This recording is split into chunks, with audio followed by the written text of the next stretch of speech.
Abran sus Biblias, estamos en Génesis capítulo 37.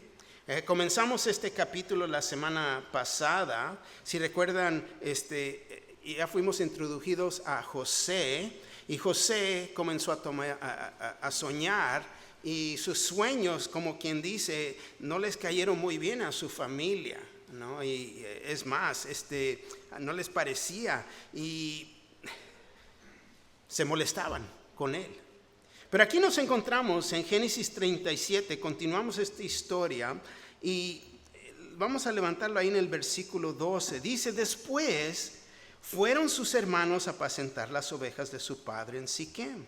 Y dijo Israel a José: tus hermanos apacentan las ovejas en Siquem, ven y te enviaré a ellos. Y él respondió: heme aquí. Israel le dijo: ve ahora, mira cómo están tus hermanos y cómo están las ovejas, y tráeme la respuesta. Y lo envió del valle de Hebrón, y llegó a Siquem, y halló un hombre andando en el errante por el campo, y le preguntó a aquel hombre diciendo: ¿qué buscas? José respondió: busco a mis hermanos, te ruego que me muestres dónde están apacentando. Aquel hombre respondió: ya se han ido de aquí, y yo los oí decir: vamos a Dotán. Entonces José fue tras de sus hermanos y los halló en Dotán. Cuando ellos lo vieron de lejos, antes que llegara cerca de ellos, conspiraron contra él para matarle. Y dijeron el uno al otro: he aquí, viene el soñador. Ahora pues, venid y matémoslo. Y echémoslo en una cisterna, y diremos: alguna mala bestia lo devoró. Y veremos qué será de sus sueños. Cuando Rubén oyó esto, lo libró de sus manos y dijo: no lo matemos. Y les dijo Rubén: no derraméis sangre, echadlo en la cisterna que está en el desierto, y no pongáis mano en él, por librarlo así de sus manos, para hacerlo volver a su padre. Sucedió pues que cuando llegó José a sus hermanos, ellos quitaron a José su túnica, la túnica de colores que tenía sobre sí, y le tomaron y le echaron en la cisterna. Pero la cisterna estaba vacía, no había en ella agua. Y se sentaron a comer pan, y alzando los ojos miraron, y aquí una compañía de ismaelitas que venía de Galaad, y sus camellos traían aromas, bálsamo y mirra, y iban a llevarlo a Egipto. Entonces Judá dijo a sus hermanos: ¿qué provecho hay en que matemos a nuestro hermano y encubramos su muerte? Venid y vendémoslo a los ismaelitas, y no sea a nuestra mano sobre él. Porque él es nuestro hermano, nuestra propia carne, y sus hermanos convinieron con él. Amén. Tomen asiento. El título dado aquí es La raíz de amargura. Ahora, bien sabemos que Jacob había crecido con este entendimiento de que en la familia existen favoritos, ¿no? Y aquí vemos que él continúa con este favoritismo, y vemos el resultado de tener favoritos. Lo que pasa es que entran celos, tanto envidia. Y los hermanos de José verdaderamente lo odiaban. El versículo 5 dice: soñó José un sueño y lo contó a sus hermanos, y ellos llegaron a aborrecerle más todavía. Entonces va este enojo, ira, no, va creciendo. El versículo 8 dice: le respondieron sus hermanos: ¿reinarás tú sobre nosotros o señorás sobre nosotros? Y aborrecieron aún más a causa de sus sueños y sus palabras. Entonces los hermanos de José primeramente le tenían envidia. ¿Y por qué? Porque su padre, Jacob, que ahora es Israel, seguía con este favoritismo. Génesis 37:11 nos dice: y sus hermanos le tenían envidia, mas su padre me evitaba en esto. Como que no entendía, que no miraba los efectos y el resultado de cómo trataba diferente a sus hijos. Así que los hermanos de José primeramente le tenían envidia. ¿Por qué? Porque Jacob, Israel, tenía su favorito, al consentido, el chiqueado, ¿no? Al bebé. Los 11 hermanos de José, los hijos de Jacob, Israel, fíjate, para poder entender estas escrituras que hemos visto hasta este punto, el corazón de ellos crecía más duro. Y lo que pasó es que nació amargura, rencor, tirria o mala voluntad adentro de ellos. Hebreos 12:15 nos dice en el Nuevo Testamento: mirad bien, no sea que alguno deje de alcanzar la gracia de Dios, que brotando alguna raíz de amargura os estorbe y por ella muchos sean contaminados. Wow, lo que pasa. Y fíjate, aquí es lo que había pasado. Había brotado esta raíz de amargura en estos 11 hermanos. ¿Y por qué? Porque José, fíjate, él había hecho una decisión de vivir una vida santa, una vida de obediencia a Dios. José honraba a su padre lo amaba y fíjate, Dios le daba sueños. Si no sabemos esto, amargura es pecado. Amargura es un pecado. Y si existe, fíjate, amargura contra alguien, lo que estás diciendo es que hay repugnancia en perdonarlos. Es un disgusto, un desagrado en perdonarlos. Y muchas de las veces también es el ego de uno mismo que lo detiene de perdonar a cierta persona. Pero hay cuidado, porque ahí brota, nace, comienza a tomar raíz esta amargura. Efesios 4:31 al 32 dice: quítense de vosotros toda amargura, enojo, ira, gritería y maldicencia y toda malicia. Antes sed benignos unos con otros, misericordiosos, perdonándonos unos a otros, como Dios también os perdonó a vosotros en Cristo. Fíjate, la gracia de Dios fue extendida a nosotros. Gracias que no nos da lo que verdaderamente nos merecemos. Pero ahora que uno no pueda perdonar a alguien más y viva con toda amargura. Yo le he dicho a través de los tiempos, lo último que yo quiero crecer a hacer es aquel viejito que nadie quiere estar alrededor de él, porque está bien amargado de la vida. Nadie lo va a visitar, nadie puede, y lo único que sale es enojo, ira, gritería, maldicencia y toda malicia. El resultado de amargura en el corazón de uno. Y es más, me pongo a pensar, fíjate, de esta idea de raíz de amargura. Cuando pienso de raíz de amargura, lo que pienso es una hierba. ¿Y cuántas veces no salimos al jardín y nos ponemos a sacar hierbas? ¿No? Y si no sacas la hierba con toda y la raíz, el problema es que vuelven a nacer y siguen naciendo. O si te esperas y no tratas con ella y ahí después ya vas, cuando ya está seca y la sacas, deja caer semilla y afecta. Entonces tenemos que estar conscientes de que esto no vaya a pasar en nuestro corazón. Tenemos que sacar toda la raíz de nuestro corazón para que nuestra ira, nuestro odio no le dé raíz a amargura, que no resulte en ese estado. Y la única manera que sacas esa hierba de tu corazón, fíjate, es en poder perdonar a esa persona, así como Dios también nos ha perdonado en Cristo Jesús. Es la única manera. Así que nos enfocamos aquí. Vamos a ver 3 puntos en esta mañana. Primer punto es: José es enviado a sus hermanos, es el versículo 12 al 17.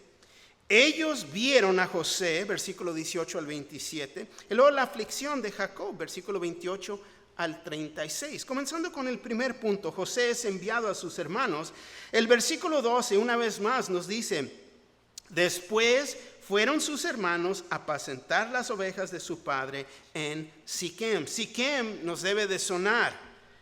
Este era un lugar de pastos verdes, un buen lugar para apacentar las ovejas, pero, siempre hay peros, ¿verdad? Ahí les va el pero. El primer pero es, ahí fue donde Jacob, al regresar de Padán Aram, compró tierras ahí en Siquem. Y esto lo hizo en desobediencia a Dios. Y fue allí donde su hija Dina fue violada. Génesis 34:2. Y la vio Siquem, hijo de Hamor, heveo, príncipe de aquella tierra, y la tomó y se acostó con ella y la deshonró. Entonces, no es un buen lugar. Primeramente, fue un lugar de desobediencia que llevó a su familia a Siquem. Y fíjate de dónde andan ellos.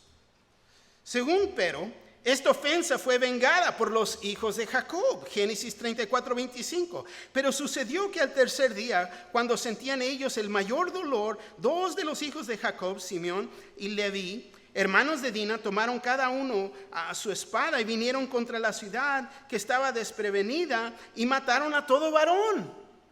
Un lugar de gran homicidio. Un lugar, una vez más, donde hubo venganza. El tercer pero, Jacob tenía temor de lo que sus hijos habían hecho ahí en Siquem. Génesis 34:30 dice: entonces dijo Jacob a Simón y a Leví: me habéis turbado con hacerme abominable a los moradores de esta tierra, el cananeo y el fereceo, y teniendo yo pocos hombres se juntarán contra mí y me atacarán y seré destruido yo y mi casa. Así que todo lo malo que había pasado en la vida de ellos había sido en este lugar, en Siquem. Si este es el caso, entonces ¿por qué ellos andaban ahí en Siquem? Si ellos sabían todo lo que había, fueron llamados de ahí. Y te voy a decir, esto es lo que pasa, muy posible que los 11 hermanos pues se habían juntado ahí con la chusma, ¿no? Podemos decir. La plebe les gustó el sentir el poder y el temor en que amenazaban a las personas. También era una manera de ¿qué? De evitar a su padre y no tener que hacerle casos. ¿Por qué? Porque estamos muy lejos de él. Estamos acá en Siquem. Y te puedo decir, hay muchas excusas en por qué uno se va a arrimar al pecado. ¿Por qué uno se va a arrimar al mundo? Uno puede hacer excusas, puede justificar sus acciones. No, pero es que me van a pagar más, o mejor, una casa mejor. Sea lo que sea. Si no es el lugar donde Dios te ha llamado, no debes de andar ahí. Y como te digo, es fácil justificar nuestras acciones. Y te voy a decir esto, cuando no hay contabilidad, uno se aleja y juega con el mundo y el problema es que vas a caer en pecado. Aquí vemos el mapa, fíjate, no estaban muy lejos. No estaban muy lejos. Para entender ellos, fíjate, viajaron como eso de 40 kilómetros para poder dar la excusa de apacentar las ovejas de mi padre. No es que el pasto está bien verdecito acá, pero fíjate todo el mal que había en ese lugar. El versículo 13. Y dijo Israel a José: tus hermanos apacentan las ovejas en Siquem. Ven y te enviaré ellos. Y él respondió: heme aquí. Papá Jacob está preocupado por sus hijos. ¿Y por qué no? ¿Sabe dónde están? ¿Dónde andan estos muchachos traviesos? A ver, ¿qué andarán haciendo? ¿Con quién se están juntando?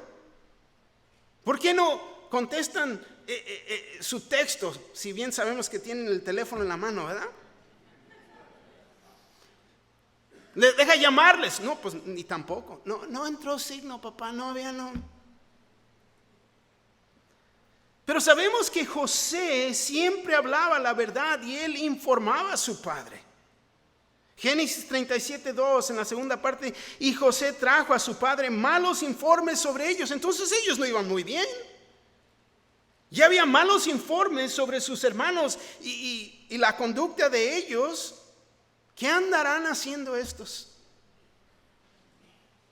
Ven y te enviaré ellos. Y él respondió, heme aquí. Sí, papá, yo voy. No. Lo que vemos aquí es un cuadro de amor de un padre por sus hijos rebeldes. Vemos a estos hijos perdidos en el mundo y vemos la obediencia de José, su hijo amado, en ir al mundo. El versículo 14. E Israel le dijo, ve ahora, mira cómo están tus hermanos y cómo están las ovejas, y tráeme la respuesta. Y lo envió del valle de Hebrón y llegó a Siquem, no muy lejos. ¿Y quién pudiera dar un verdadero reporte de la condición de sus hermanos? ¿Quién más? Pues solamente José. Pero nos tenemos que preguntar, ¿por qué mandó a su hijo con la túnica de colores en este viaje? Sabiendo que sus otros hijos lo odiaban. Tenemos que entender que este fue el plan de Dios. Fue el plan de Dios para poder enviar a José a Egipto, para poder salvar a muchos. Este no fue el plan del hombre. Es como Dios permitió las cosas. Salmos 105 tiene un título y el título es Maravillas de Jehová a favor de Israel. Salmo 105 versículo 17 dice, envió un varón delante de ellos, a José, que fue vendido por siervo. Entonces este ya fue un plan y un propósito de Dios. En la historia de José, él verdaderamente que pasa por un tiempo de gran dificultad, pero Dios siempre estaba con él. Génesis 39:2 dice, mas Jehová estaba con José, y fue varón próspero, y estaba en la casa de su amo el egipcio. Toma en cuenta esto. Muy importante para nosotros. Nosotros podemos ver la historia, la podemos ver en completo, la miramos de aquí para allá, y sabemos lo que ha pasado, pero al mismo tiempo, el punto que siempre debe de resonar en nuestra mente, que Dios está con nosotros. Y es así con él, con José. Muchos piensan, fíjate, que el cristiano es débil, que necesita a Dios. ¿Por qué? Porque es débil. Pero fíjate, no hay nada débil en ser un cristiano. Tenemos que entender esto. Dios nos va a enviar por tiempos de gran dificultad y no entendemos el por qué en esos momentos, pero es para sus propósitos.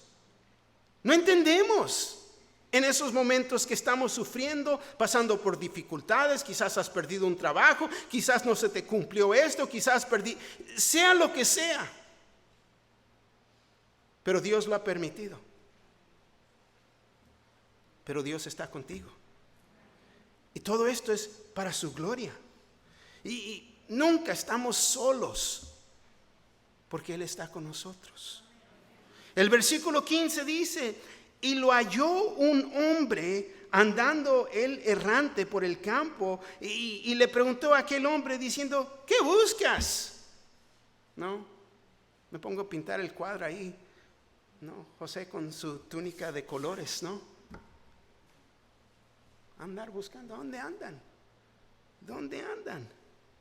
Pero lo que podemos ver aquí también, y lo que me resalta, es un cuadro del Espíritu Santo en este hombre. Porque fíjate, él no trae atención hacia él mismo, él simplemente apunta el camino.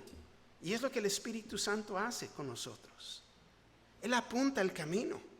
Cuando no vas bien, comienza a cerrar ese camino, porque te apunta el camino, te quiere guiar. Y quiero que entiendan, hoy en día hay un gran problema. ¿Con qué? Con los televangelistas, los pastores, disque apóstoles, y la lista continúa. Que simplemente ellos están buscando la atención para sí mismos y no la ponen en Jesús, sino en ellos o en su ministerio. Y lo que pasa es que ellos verdaderamente están completamente fuera de control, porque le están robando la gloria a Dios. No están instruyendo, no le están dando lugar al Espíritu Santo para que el Espíritu Santo haga su obra en nosotros a través de su palabra. Versículos 16 y 17. José respondió: busco a mis hermanos, te ruego que me muestres dónde están apacentando. Aquel hombre respondió: ya se han ido de aquí y yo les oí decir, vamos a Dotán. Entonces José fue tras de sus hermanos y los halló en Dotán. Y estaban ahora como una distancia de 15 kilómetros de ahí. Vemos que este hombre solo le dio la dirección en que iban y podemos decir que los guió hacia ellos. Y es lo que el Espíritu Santo hace con nosotros. Juan 16:13 dice así: pero cuando venga el Espíritu de verdad, Él os guiará a toda la verdad, porque no hablará por su propia cuenta, sino que hablará a todo lo que oyere, y os hará saber las cosas que habrán de venir. Entonces José fue tras de sus hermanos y los halló en Dotán. José fue a sus propios hermanos y ellos no lo recibieron. Nos debe sonar. A mí me recuerda de nuestro Señor Jesús, porque hay muchos cuadros que se pueden pintar entre la vida de José y nuestro Señor Jesús. Juan 1:11 dice así: a lo suyo vino y los suyos no lo recibieron. Segundo punto, ellos vieron a José, versículo 18 al 27. Versículo 18 nos dice: cuando ellos lo vieron de lejos, antes que llegara cerca de ellos, conspiraron contra él para matarle. ¿Y cómo no lo iban a ver de lejos? Venía con su túnica de colores. No, pues mira allá. Pero cuando hay envidia y odio, el próximo paso es homicida. La raíz de amargura, fíjate, los lleva al deseo de matar, a cometer homicida. Fíjate, hasta dónde nos puede llevar esta raíz de amargura. Mateo 5, 21 al 22, se los voy a leer en la Biblia en lenguaje sencillo, dice así: recuerden que hace mucho tiempo Moisés dijo, no maten a nadie. Si alguien mata a otro será castigado. Pero ahora yo les aseguro que cualquiera que se enoje con otro tendrá que ir a juicio. Cualquiera que insulte a otro será llevado a los tribunales, y el que maldiga a otro será echado en el fuego del infierno. Entonces fíjate, esa amargura. No es necesariamente tienes que matar a alguien. Uno ya está viviendo con esto adentro de uno mismo. Y es un efecto que en realidad se ve en tu vida. Otros lo ven. Y por eso se alejan de uno. Por eso no quieren estar alrededor de uno. El versículo 19 dice así: y dijeron el uno al otro, he aquí viene el soñador. No. Se burlaban de José. ¿Por qué? Por sus sueños. Pero después en su vida, fíjate, fueron los sueños que le iban a ayudar a salirse aún hasta de la prisión. Y ellos, fíjate, ellos no se iban a someter a José. Este mocoso más chiquitito, y nosotros hemos vivido todo. ¿Someternos nosotros a él? Pero fíjate, ese es el mismo problema que los judíos iban a tener en la historia. Porque los judíos no se iban a someter a Jesús. Ellos lo niegan, rechazan la idea de que Jesús sea Dios, Dios en carne. Pero es quien es, Emmanuel, Dios con nosotros. El versículo 20 dice: ahora pues, venid y matémoslo, y echémoslo en una cisterna, y diremos: alguna mala bestia lo devoró, y veremos qué será de sus sueños. Fíjate, y los halló en Dotán. Dotán quiere decir 2 cisternas. Y sabemos que una de ellas, una cisterna ahí, estaba vacía. Y diremos: alguna mala bestia lo devoró. Fíjate, toma en cuenta, la raíz de amargura trae decepción, una media mentira, una mentirita blanca, que en realidad es una mentirota, ¿no? Porque mentir es mentir. Y veremos que será de sus sueños. Entonces vemos que ¿qué pasará? ¿Qué va a pasar con estos disque sus sueños que son de Dios, de su Dios? Y ponte a pensar como si ellos pudieran cambiar el plan y el propósito de Dios. Nadie puede hacer eso. Nadie. El versículo 21 dice: cuando Rubén oyó esto, lo libró de sus manos y dijo: no lo matemos.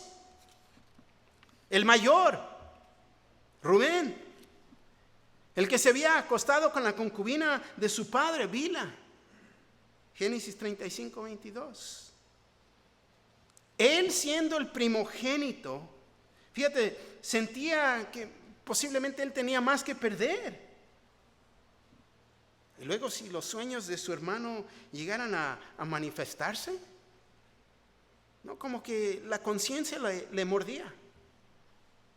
Qué bueno. Hay veces la conciencia nos está molestando. Hay veces es el Espíritu Santo dándonos dirección. Versículo 22, y les dijo Rubén: no derramáis sangre. Echadlo en esta cisterna que está en el desierto, y no pongáis mano en él, por librarlo así de sus manos, para hacerlo volver a su padre. Fíjate, entonces la conciencia le molestaba, y él decía: mira, si hacemos esto mejor. ¿Y la idea de qué? De que lo puedo regresar a nuestro padre. Quizás era la conciencia que le molestaba. Pero también me pongo a pensar el pecado que había cometido, y su padre nunca se lo trajo a su atención. Eso también le ha de haber estado molestando, ¿no? Se había acostado con la concubina de su padre. Y esto yo creo que le está causando, hacerse para atrás, permitiendo que José se quedara en una cisterna, para que pudiera después regresar. Quizás lo puedo rescatar y poder, si yo lo regreso con mi papá, puedo restaurar mi relación con él. Porque yo no soy tan mal como mis otros 10 hermanos. Entonces, hay mucho lo que está pasando aquí. El versículo 23 dice: sucedió pues que cuando llegó José a sus hermanos, ellos quitaron a José su túnica, la túnica de colores que tenía sobre sí. Ya vimos que la túnica representaba que José era el supervisor de la familia, el encargado, el quien su padre había escogido para cuidarlos y guiarlos, el más chiquito. Se le dieron todos los derechos de la primogenitura que se habían ahora trasladado, puesto en él. Es lo que representaba esa túnica de colores. Pero el gran odio que tenían por José y esa túnica, que ni en su muerte lo iban a permitir tenerla, se la quitaron. Versículo 24 y 25: y le tomaron y le echaron en la cisterna, pero la cisterna estaba vacía, no había agua, no había en ella agua. Y se sentaron a comer, y alzando los ojos miraron, y he aquí una compañía de ismaelitas que venía de Galaad. Y sus camellos traían aromas, bálsamo y mirra, e iban a llevarlo a Egipto. Ponte a pensar lo que acaban de hacer con su hermanito más chico en el pozo de agua, en una cisterna, en la pila. Y ellos sentadotes ahí comiendo. ¿Dónde estaba la conciencia? Ni les molestaba.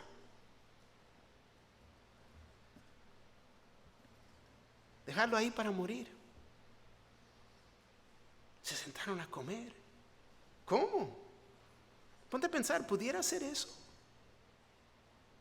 ¿Oír los gritos de mi hermanito? Pero esto nos demuestra, fíjate, el gran y el profundo odio que ellos tenían por él. Y aquí una compañía de ismaelitas que venía de Galaad, y sus camellos traían aromas, bálsamo y mirra, y iban a llevarlo a Egipto. Los ismaelitas, fíjate, eran nómadas. Ellos eran los descendientes de Ismael, para entender, hijo de Abraham. Ellos eran mercaderes árabes, compraban y vendían, eran los primeros vendedores, podemos decir, del swap, del remate, ¿no? Eran lo que hacían. Y esta era la manera que Dios iba a llevar a José a Egipto. El versículo 26 dice: entonces Judá dijo a sus hermanos: ¿qué provecho hay en que matemos a nuestro hermano y encubramos su muerte? Judá, ahora él viene al rescate de su hermano.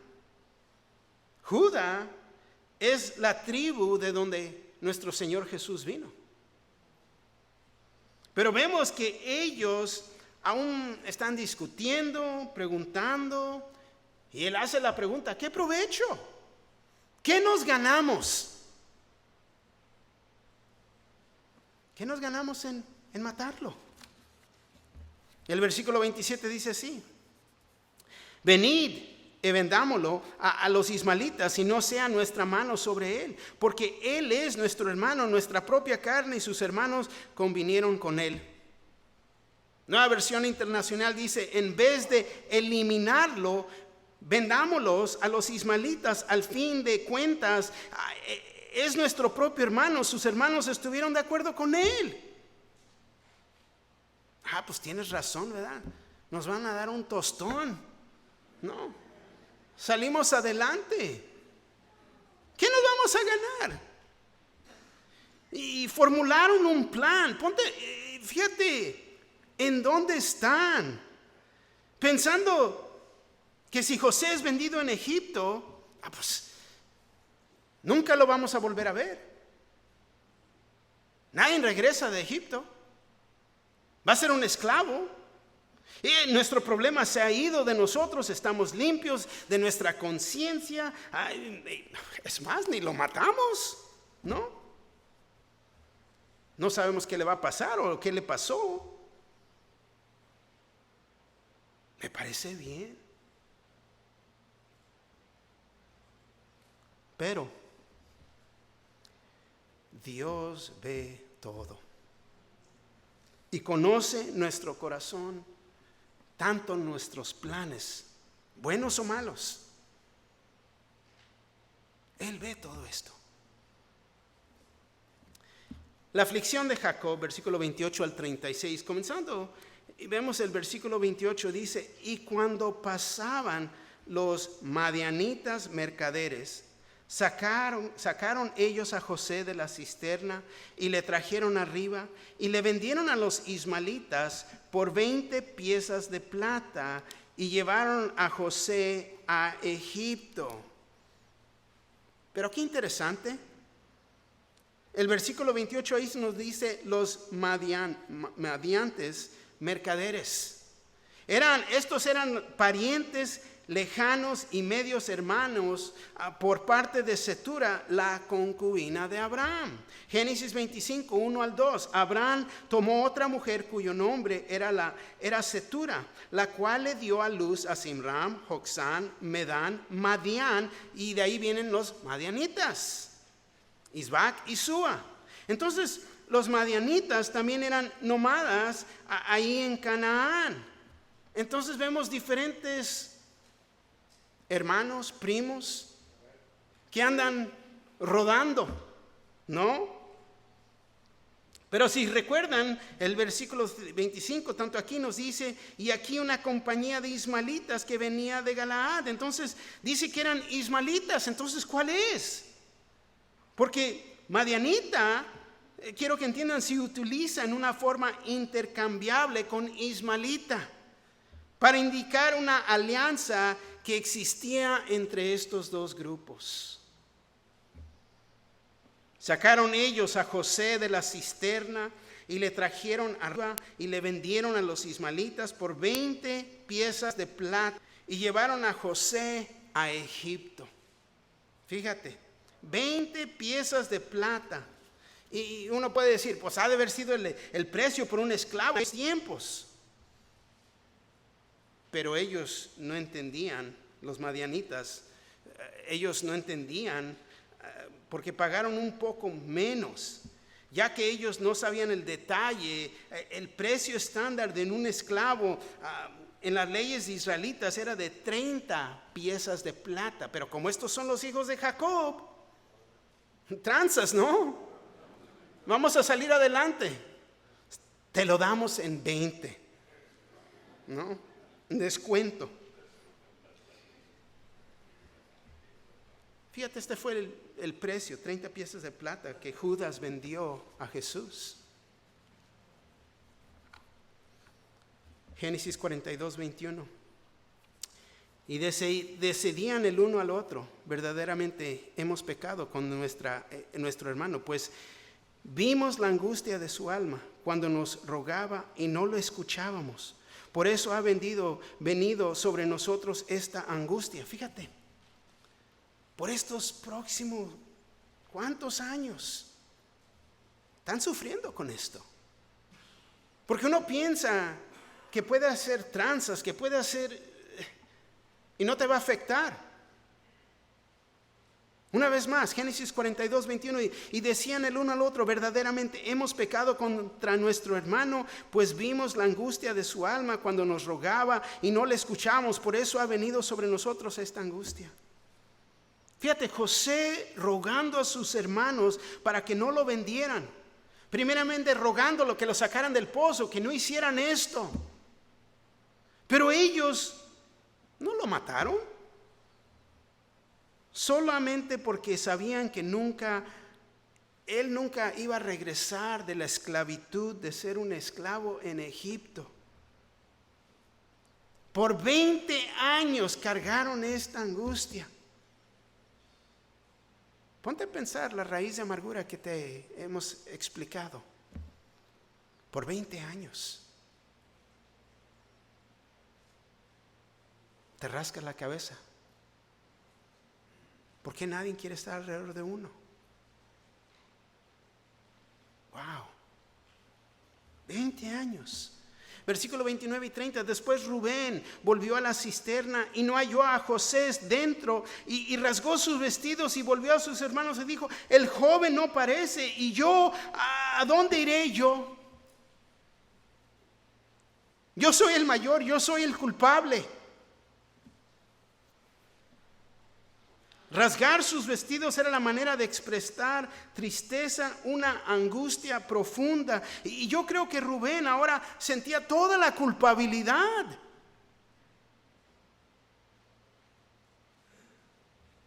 Increíble.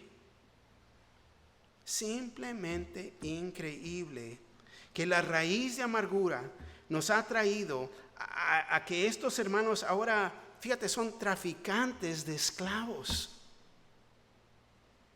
Aparte de todo lo que habían hecho en Siquem. Y mira dónde están. Versículo 31, entonces tomaron ellos la túnica de José y degollaron un cabrito de las cabras y tiñeron la túnica con sangre. El plan de la decepción es lo que se ve aquí. Es de hacer a su padre pensar y creer que José ha muerto. Y usan la túnica, el símbolo de la posición de autoridad que el padre le había dado a José. Mira, esto es lo que pensamos de tu decisión, papá. Versículo 32. Y enviaron la túnica de colores y la trajeron a su padre y dijeron: esto hemos hallado. Reconoce ahora si es la túnica de tu hijo o no. ¿En serio? Papá, mira lo que hemos encontrado. Jacob había engañado a muchos durante su vida. Si recuerdan, él había engañado a su propio padre con el hecho de que también que degollaron un cabrito y le robó la bendición a su hermano. Génesis 27:9. Ve ahora al ganado y tráeme de ahí 2 buenos cabritos de las cabras y haré de ellos viandas para tu padre como a él le gusta. Wow. Y sus propios hijos aquí ahora.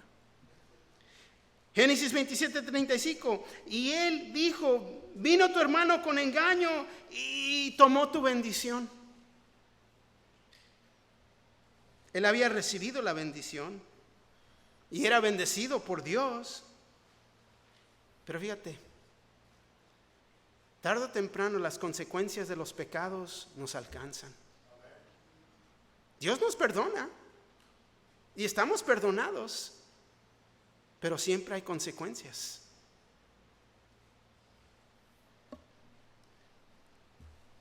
Cosechamos lo que sembramos. Yo digo, qué gran dolor. Por los próximos 20 años, Jacob sufría. Sufría en su tristeza en pensar: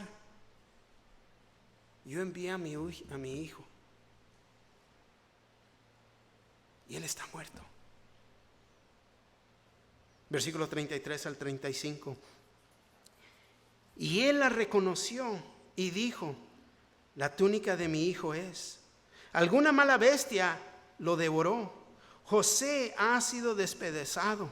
Entonces Jacob rasgó sus vestidos y puso cilicio sobre sus lomos y guardó luto por su hijo muchos días. Y se levantaron todos sus hijos y todas sus hijas para consolarlo, mas él no quiso recibir consuelo. Y dijo: descenderé enlutado a mi hijo hasta el Seol.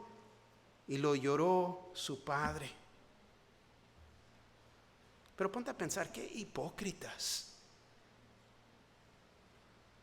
Ellos están ahí también de luto con su padre, ¿no?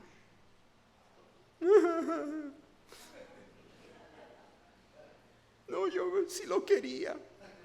Ok, ¿no? Pero lo vendiste. Ellos muy bien saben. Ellos mismos se deshacieron de su hermano, pero fíjate, con la idea de que quizás uno de ellos iba a ganar el favor de su padre, pero no fue el caso. Y hay veces hacemos las cosas por venganza, por querer salir adelante y quedar bien, y no funciona así. El versículo 36 dice: y los madianitas lo vendieron en Egipto a Potifar, oficial de Faraón, capitán de la guardia. Potifar, capitán de la guardia del palacio, un oficial de gran importancia en Egipto. Fíjate, Dios había enviado a José de antemano con el propósito de salvar a Israel y preservar el linaje del Mesías que estaba por venir. Tenemos que recordar que Dios siempre obra para su bien. Romanos 8:28 nos dice, y sabemos que a los que aman a Dios, todas las cosas les ayudan a bien, esto es, a los que conforme a su propósito son llamados. ¿Te ha llamado Dios? ¿Estás viviendo en obediencia? ¿Eres su discípulo? Todas las cosas les ayudan a bien, nos ayudan a bien. Estamos pasando por lo que estamos pasando. Una de dos cosas, ¿estás en la voluntad de Dios o no estás en la voluntad de Dios? Uno tiene que entender el por qué. José estaba en la voluntad de Dios. Ahora, si te has salido de la voluntad de Dios, Dios quiere que regreses. Estas cosas te van a ayudar a bien, para que haya arrepentimiento, quebrantamiento por el pecado, para que regreses al Señor. La aplicación aquí, 4 puntos de aplicación. Primero, siempre que hay que hablar la verdad, no mentiritas, no cubrir, no tapar, no, hablar la verdad. No les va a gustar a las personas o a nuestra familia, pero siempre tenemos que hablar la verdad y que sea en amor. Amén. 2, hay que detenernos del Señor. Pase lo que pase, tenemos que detenernos de Él. El entender que no estoy solo, Él está conmigo. 3, te pregunto, ¿estás pasando por una dificultad en este momento? Les recuerdo, Dios nos ama y no nos ha dejado solos. Génesis 39:2 dice, mas Jehová estaba con José y fue varón próspero y estaba en la casa de su amo el egipcio. 4 punto de aplicación. Una vez más, si estás pasando por algo difícil, es Dios el que lo está permitiendo. Es Dios el que lo está permitiendo. Y no lo vamos a entender en ese momento, pero tenemos que reconocer, Dios tiene un propósito. Amén.